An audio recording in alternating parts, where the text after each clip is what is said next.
Testing is an important stage in the middle of the supply chain.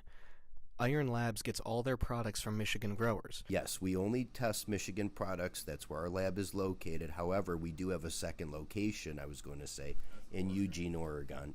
Mike Goldman, Iron Labs CEO, says that cartridges for concentrates can be contaminated. The biggest issues that we see are coming out of the vape cartridges, and we're seeing a lot of residue left over for metals.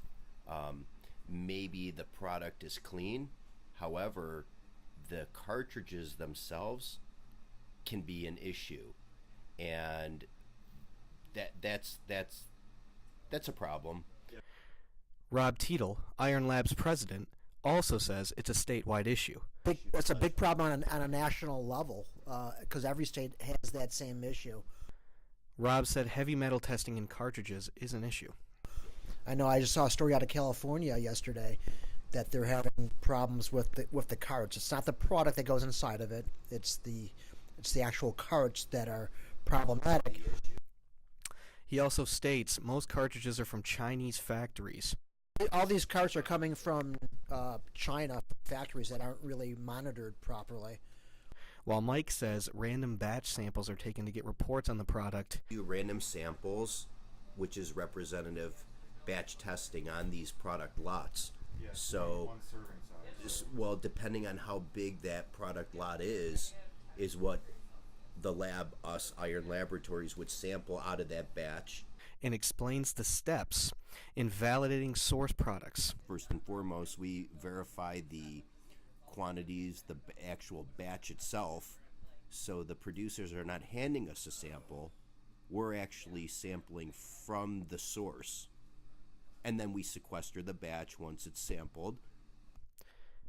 Mike then says the lab is currently focused on medical testing. Well, we're a medical state, so these products are for medical use, patients.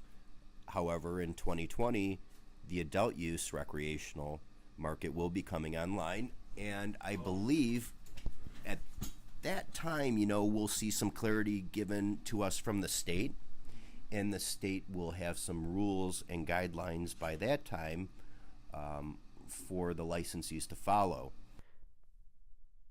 Mike says the company used its Oregon lab to learn about regulations.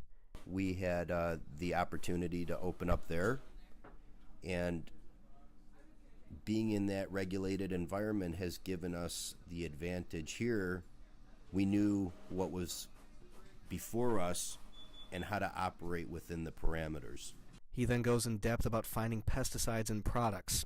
Well, for instance, like pyrethrins are some of the compounds we test for in the pesticide assay, and the reason that we do that, ensuring consumers' health. Pyrethrins are notorious for causing bronchial and breathing issues, and if extreme levels are detected in the flower, could create health issues for a individual with a compromised immune system. An issue the lab faces with the cartridges is the magnification of pesticides in the concentrate. If the flower is contaminated with pesticides, most likely that will transition and concentrate, amplify into the oils or extracts. That's why it's important to get the flower tested first, make sure it's chemical residue free, and that way when it's being processed, you're getting clean oil. At the end of the day, pesticide-free is the goal.